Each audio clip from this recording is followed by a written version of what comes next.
사람들이 인생을 살면서 갖가지 죄를 짓고 삽니다. 왜 사람이 이렇게 못된 짓을 하면서 죄를 짓고 죄 속에서 헤매게 됐을까? 우리가 예수님을 믿기 전부터도 이런 질문을 하게 됩니다. 좀 착하게 살면 안 되나? 싸우지 않으면 안 되나? 왜 이렇게 사람이 서로 싸우고 미워하고 전쟁을 하고 갈등을 하고 죄를 짓고 살까? 아담과 하와 범죄 이후에 이제 이 아담과 하와 사이에서 두 아들이 태어나게 됩니다. 카인이 형이고 아벨이 동생으로 태어나는데, 여기서 우리가 이제 크게 두 가지를 한번 생각해 볼 수 있어요. 예배 문제를 하나 생각해 보고요. 하나는 죄에 대한 문제를 생각해 볼 수가 있습니다. 특별히 오늘은 죄 문제를 한번 같이 생각하고 싶은데요. 창세기 4장 6에서 8절에 보면 여호와께서 카인에게 이르시되 내가 분하여 하면 어찌 됨이며 안색이 변하면 어찌 됨이냐. 네가 선을 행하면 어찌 낯을 들지 못하겠느냐. 선을 행하지 아니하면 죄가 문에 엎드려 있느니라. 죄가 너를 원하나 너는 죄를 다스릴지니라. 카인이 그의 아우 동생에게 말하고 그들이 둘이 있을 때 카인이 그의 아우 아벨을 쳐 죽이니라. 그래서 카인이 최초의 살인자가 된 이야기가 기록됩니다. 아담과 하와는 제일 처음에 하나님이 창조하실 때는 죄가 없었잖아요. 지금 우리 인간의 모습은 아닐 거 아니에요. 모든 만물을 다스리고 모든 짐승에게 이름을 주고 이끌어가는 위치에 있기 때문에 지혜나 명철이나 능력이나 마음의 상태가 지금 우리 인간하고는 다를 거예요.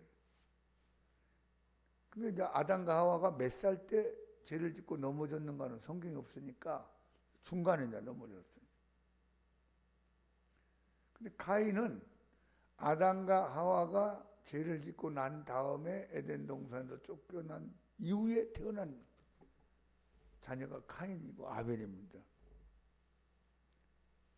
그 카인을 알아야만 우리 모습을 아는 거예요. 아담을 알아서는 잘 모르겠어요. 중간에 했으니까. 그러니까 원죄 문제, 자범죄 문제, 죄 문제가 이제 카인 이후로부터 우리하고 연결을 하고 있는 걸 보게 됩니다. 그러니까 우리가 거슬러 올라가면 카인의 모습이 우리 모습이 있다는 거예요. 내 모습이 카인의 모습에 투명되고 있다는 것을 볼 수 있습니다. 근데 두 사람이 예배를 드렸는데 이제 결과적으로 하나님이 아벨의 예배는 받아주고 카인의 예배는 거부했단 말이에요. 둘 다 이제 하나님을 믿는다고는 했겠죠. 근데 무슨 이유로 하나님이 카인 아니야, 아벨은 오케이 하고 받아줬어요. 여기 이제 그 재물의 문제 가지고 이제 예배가 이제 얘기됩니다. 아벨은 양과 그 첫 새끼를 드렸다. 카인은 농사 짓는 자였기 때문에 농산물로 가지고 드렸다. 양으로 드렸기 때문에 피를 가지고 와서 드린 것 하나님이 받아주었다. 농산물을 안 받아주었다. 이렇게 이제 재물 문제 가지고 예배를 받아주었느냐 거부했느냐를 얘기할 수가 있습니다. 그렇게 얘기하는 게 전통적으로 내려온 얘기예요. 양과 그 새끼라는 것은 예수님의 모형이라고 보는 거예요. 예수님의 피가 있었다. 앞으로 아무나 누구든지 무슨 재물 가지고 와서 예배드리면 하나님 받아주는 건 아니다. 양을 가지고 와야 된다. 피를 가지고 와야 된다. 이렇게 보는 거예요. 또 한쪽에서는 재물도 중요하지만 사람이 중요하다. 아벨은 하나님이 받음직한 사람이고 카인은 사탄에게 속한 자, 악한 자에게 속한 자로서 하나님이 그를 받기가 거부했다. 받기를 싫어했다. 평상시에 그 사람의 모습이 예배 받음직하냐, 예배 받지 못함직하냐 이걸로 나눈다. 이게 이제 사람에게 초점을 맞추는 견해가 있습니다. 재물이냐 사람이냐. 왜냐하면 여기 저 4절 보면 아벨은 자기도 양의 첫 새끼와 그 기름으로 드렸다.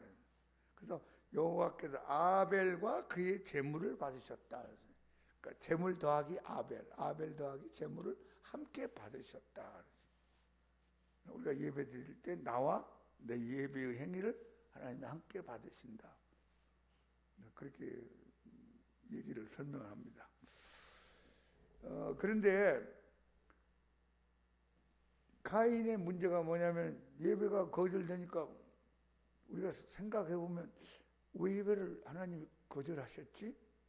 하나님한테 물어볼 수도 있고, 또 아벨한테 야 아벨 너는 또 예배를 하나님이 받으시는데 그걸 안 받지?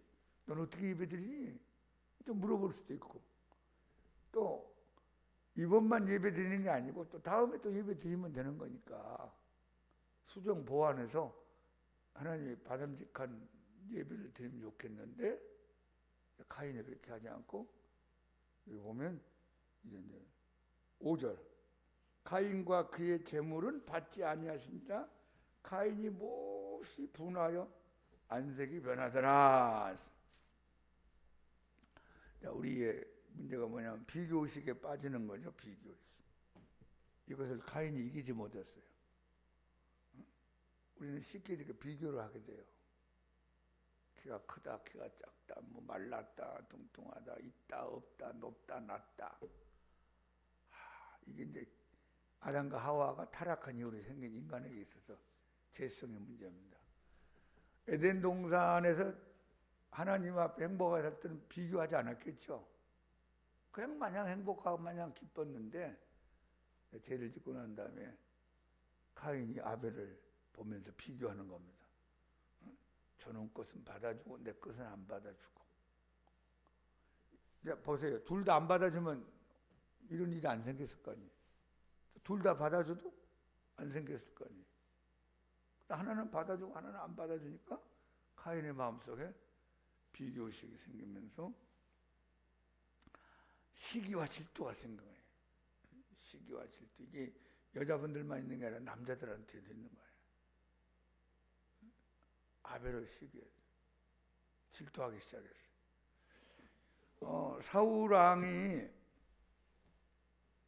이 내리막길로 가게 된 그 원인이 뭘까 하고 성경을 보면요, 다윗이 골리앗을 이기고 마지막 승리자가 돼서 예루살렘으로 돌아오는데 유행가가 하나 생겼잖아요. 사울은 천천히고 다윗은 만만이다. 사울은 1000 정도의 찬양했다면 우리 만이니까 10배 이상으로 막 인기가 막 올라간 거예요. 골리앗을 때려잡으니까 이스라엘 백성들이 막 다윗 다윗 하며 외쳤어요. 사울왕 기분이 안 좋았습니다. 성경에 보면 그때 이후로 사울이 다윗을 주목하여 보았더라. 주목하여 보았더라.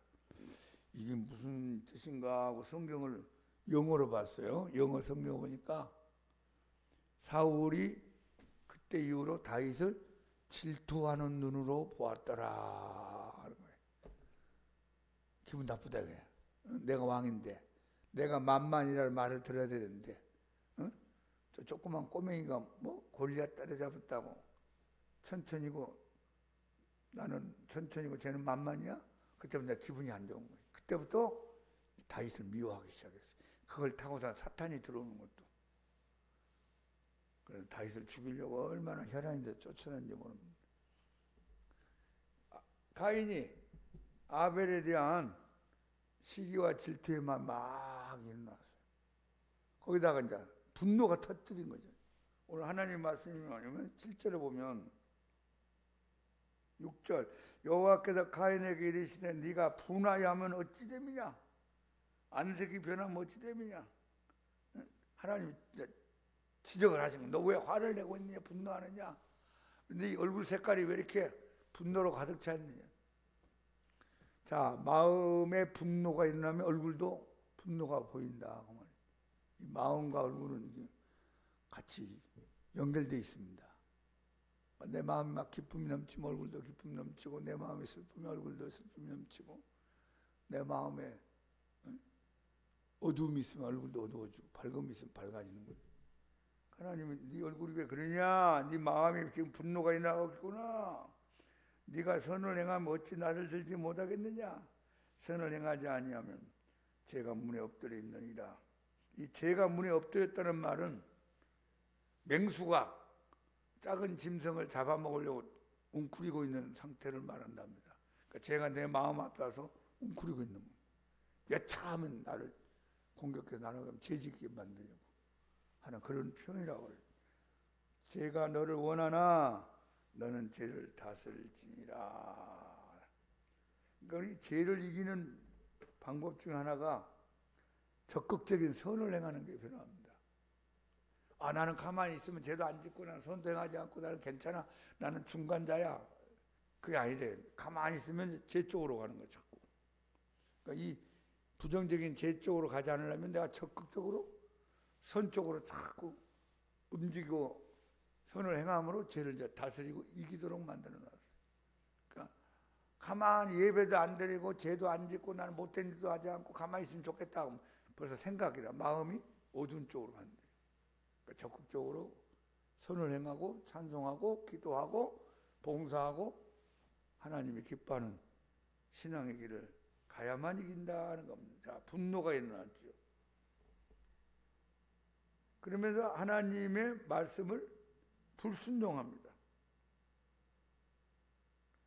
결국 가인이 하나님 말씀을 듣지 않고 아벨을 살살 유혹해서 들이있을 때 가인이 그 아우 아벨을 쳐 죽였다.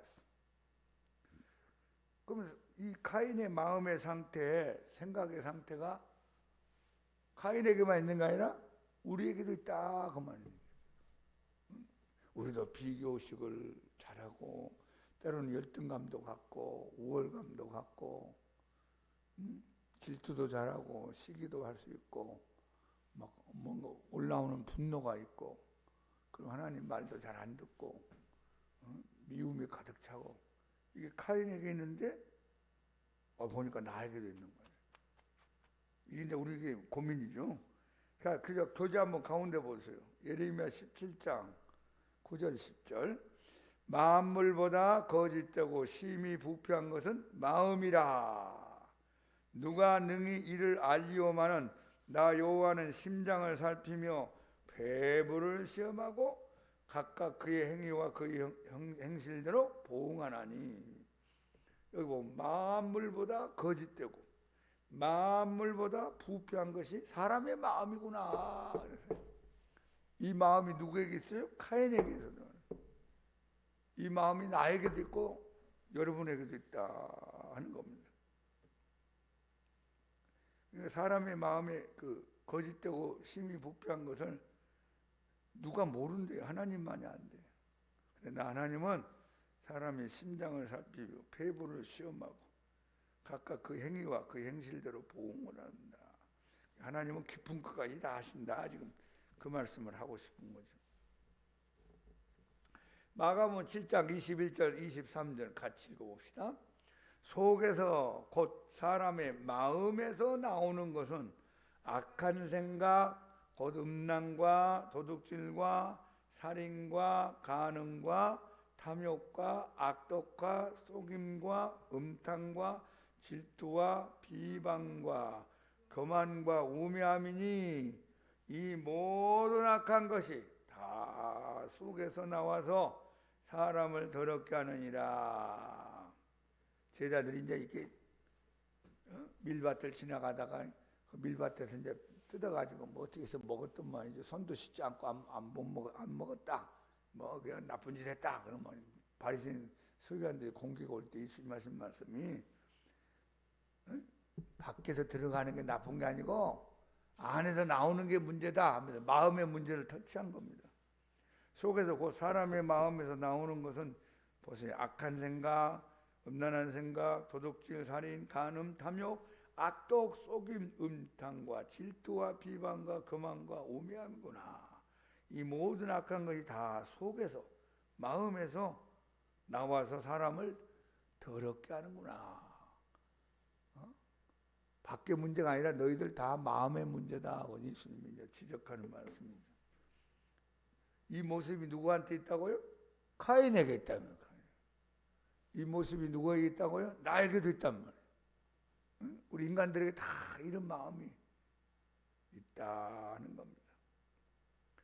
저는 이 마음을, 이런 말씀을 읽으면 지금은 우리가 이제 설거지하면 물이 잘 빠지잖아요. 빠지는데 옛날에 단독주택 같은 데는 하수도 시설이 잘 안 될 텐데 설거지 물을 갖다 따로 받았어요. 이렇게 통에다 받아놓으면 그 안에 이제 음식 찌꺼기가 다 들어가 있잖아요. 밥을 뭐 김치 먹다가 남은 거 뭐 이게 뭐 다 깔아앉아 있어요. 다 깔아있는 위에는 맹한 물이 있어요. 밑에는 깔아앉고 맹한 물이 있어요.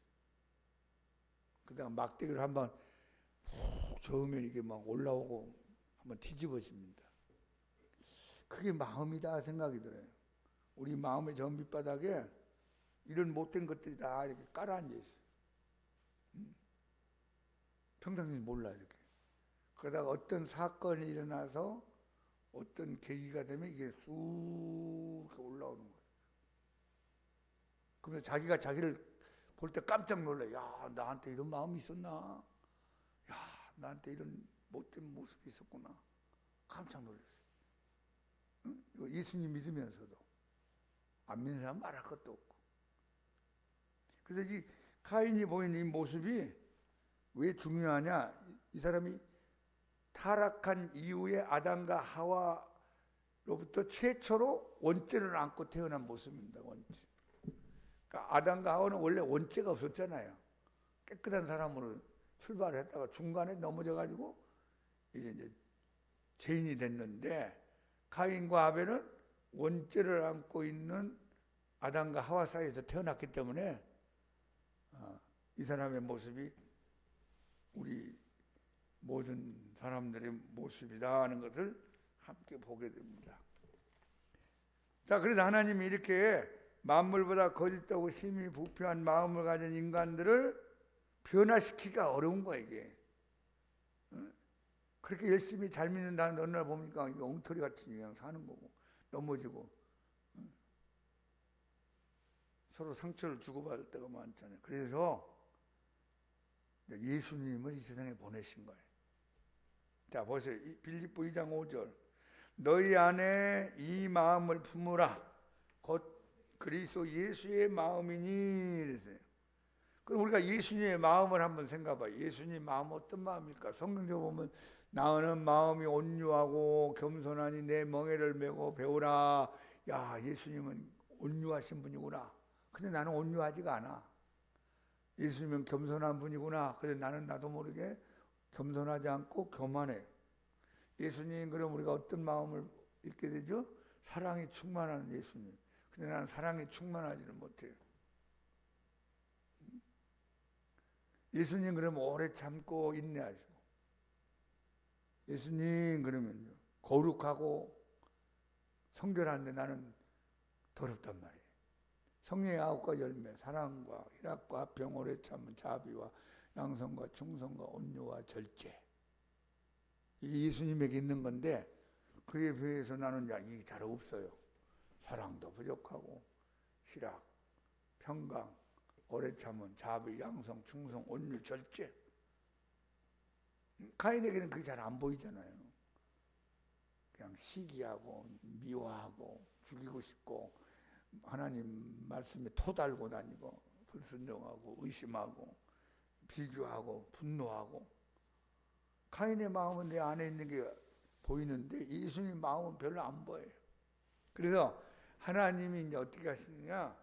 예수님을 십자가에 못 박혀 피 흘려 죽게 하셔서 우리의 죄 문제를 해결할 수 있는 길을 열어놨어요. 그리고 예수님이 우리 안에 들어올 수 있는 방법을 만들어 놓았어요. 그리고 예수님을 성령을 통해서 우리 안에 들어오게 만드셨어요.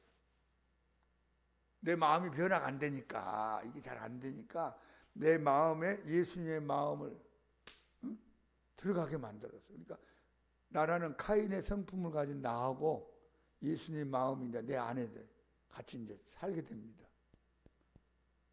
때로는 카인의 마음이 막 나오는 거예요. 예수님 마음은 안 보이고. 응? 때로는 내가 성령 충만하고 은혜 받고 막 기도 좀 하고 말이지. 성경 좀 알고 막 그럼 또 예수님 마음이 더 크게 나타나고. 이 갈등을 우리가 하는 겁니다. 예수님 마음이 더 많이 나타나면 신앙생활 잘하는 사람으로 평가받고, 예수님을 믿으면서 예수님 마음 별로 나타나지 않고 카인의 마음이 많이 나타나면 자기도 놀래고 이웃 사람들도 깜짝 놀래고, 이게 없어지지 않아요. 카인의 마음이 죽을 때까지. 근데 우리는 다행히 예수님의 마음이 들어오는 거예요. 예수님이 들어오셨고, 저 불신자들은 예수님이 안 오셨잖아요. 차이는 그거예요. 그러니까 예수님이 더 크게 나타나는 신앙생활을 하면은 카인의 마음이 좀 약해지고, 예수님의 마음이 안 나타나면 카인의 마음이 크게 나타나고. 하나님이 우리 마음을 변화시키기가 안 되기 때문에 예수님 마음을 집어넣었구나. 오늘 내가 이 4장을 읽다가 왜 예수님이 우리 안에 들어와서 사시려고 했을까? 여러분, 우리 마음이 변화되면은 예수님이 안 들어와도 될 수 있잖아요. 안 되는 거예요. 이게 쉽게 하면요, 마음이 빨간색이 칠해져 버렸어요. 사탄이 칠해놔 버렸어요. 카인의 마음 같은 걸 만들어놔 버렸어요. 이 빨간 마음을 갖다가 예수님 마음, 파란 마음이 있다면 그쪽으로 바꿔야 되겠는데, 이게 안 지워지고 안 바뀌니까 예수님이 들어와서 카인의 마음을 지배하고 살도록 만드는 겁니다. 그래서 성령 충만함이 뭡니까? 예수님의 마음이 충만해지는 거예요. 예수님의 마음. 성령 충만하지 않으면 카인의 마음이 또 나타나는 거예요. 성령 충만하면 카인의 마음이 깔아앉고 예수님의 마음이 나타나고. 이 원리를 깊이 한번 생각해 보세요. 카인의 마음과 예수님의 마음. 한번 합시다. 카인의 마음과 예수님의 마음. 근데 우리 원래 모습은 카인의 마음이 있단 말이에요. 이 사람이 이제 타락한 이후에 원죄를 안고 태어난 카인이기 때문에 내 모습이 카인의 모습, 카인의 모습이 내 모습, 모든 인류의 모습이 창세기 4장에 기록되어 있는 거예요. 그래서 이제 예수님이 우리 안에 들어오면 카인의 마음이 깔아앉아 있고 예수님 마음이 나타나고, 사랑이 나타나고, 겸손이 나타나고, 온유가 나타나고, 오래 참음이 나타나고, 자비가 나타나고, 양성이 나타나고, 충성이 나타나고, 절제가 나타나고. 그러다가 성령 충만하지 않고, 기도하지 않고, 성경 보지 않고, 회개하지 않고 제 쪽으로 빠지면 또 카인의 마음이 막 올라오는 거예요. 분노가 일어나고, 미움이 일어나고, 질투가 일어나고, 시기가 일어나고, 불순종이 일어나고, 비교의식 빠지고, 열등감 갖고, 우월감 갖고. 이게 이제 우리 예수 믿는 사람들의 모습에 교회 다닌다고 하면서, 그게 이제 목사님에게도 있을 수 있고, 장로님, 권사님, 집사님에게도 있을 수 있습니다. 어느 목사님에게 다른 교회 가서 이제 예배를 드리는데, 그 교회 교인이 상담을 하더래요. 목사님, 저는요, 인내를 하지 못합니다. 인내를 못해요. 내가 조금만 말 안 듣고만 내 마음을 뒤집어 놓으면 막 욱하니 화가 나고 막 야단치고 매를 들고. 그때 저도 깜짝 놀랍니다. 내가 예수 믿는 권사인데 이러면 안 되는데, 사랑으로 덮어주고 긍휼히 여기고 자비를 베풀었는데 그게 안 됩니다. 목사님, 저를 위해서 기도해 주세요. 뭘 위해서 기도할까요? 오래 참는 인내하는 마음을 달라고 기도해 주세요. 인내하는 마음을 달라고 기도하세요. 기도 좀 해주세요. 그분이 뭐라고 했냐면, 저는 그런 기도 못합니다 그랬어요. 아니, 왜 그런 기도 하면 안 됩니까? 자매님은 기도를 잘못하고 있습니다. 왜 제가 기도를 잘못하고 있습니까? 아무리 인내를 달라고 해도 인내가 안 옵니다. 어떻게 기도해야 됩니까? 예수님을 구하세요. 예수님을. 인내의 예수님이 자매님에게 오시면 예수님이 인내하는 마음을 자매님에게 줍니다. 그러면 인내하게 됩니다. 이해되시죠? 중요한 얘기예요. 하나님, 원망하지 않게 해주세요. 원망하지 않게 해주세요. 원망이 안 없어요. 원망해서. 감사하는 예수님, 기뻐하는 예수님이 내 마음에 충만하게 오시면 원망 불평이 없어져요. 그러니까 누구를 구하라고요? 예수님을 구하는 수밖에. 예수님 그걸 다 가지고 있으니까. 사랑과 희락과 병오래 참은 자비 양성 충성 온유 절제 다 갖고 있죠. 예수님은 겸손, 예수님은 따뜻함, 소망 다 갖고 있으니까 예수님이 오시면 그게 나타나는 거예요. 이렇게. 예수님을 구하지 않고 예수님의 성품만 구해가지고 이게 안 된다는 거예요. 예수님이 오시면 예수님이 오래 참으시는 거, 예수님의 겸손, 예수님의 사랑, 예수님의 기쁨, 예수님의 충성, 예수님의 절제 같이 오는 거예요. 제가 오늘 그 책을 읽다가 무릎을 쳤어요. 이게 맞구나. 왜 성도들이 변화 안 될까? 예수님을 구하지 않고 예수님의 성품만 구하는 거예요. 그게 안 오는 거 이게. 예수님, 인내하시는 예수님 내게 오시옵소서. 감사하신 예수님 내게 오시옵소서. 사랑의 예수님 내게 오시옵소서. 기쁨의 예수님 내게 오시옵소서. 예수님 내 마음을 예수님 마음으로 덮어주옵소서. 그러면 이제 예수님 오실 거 아니에요. 예수님 오시면 예수님 마음을 가지고 세상을 보고 예수님 마음을 가지고 사건을 보고 사람들을 예수님 마음으로 대하게 된다. 그 말이죠. 오늘 예수님의 마음이 우리 모두에게 충만히 임하기를 축복합니다. 이것이 카인의 마음을 이길 수 있는 거예요. 근데 예수님이 또 안 계시면 나도 모르게 또 카인이 생기는 거예요. 카인이. 응? 그럼 내가 예수님 믿었는데 왜 이러지? 내가 목사인데 왜 이런 마음을 갖게 되지? 왜 내가 30년 믿었는데 이렇게 엉터리야? 자기도 깜짝 놀래. 항상 카인의 마음하고 예수님 마음하고 있는데 예수님이 충만함을 이걸 눌러버리는 예수님이 나타나는 거예요. 오늘 우리가 카인의 마음하고 예수님 마음을 잘 비교하고 은혜 받는 우리 모두가 되기 바랍니다. 자, 우리 이 찬송가가 참 좋아요.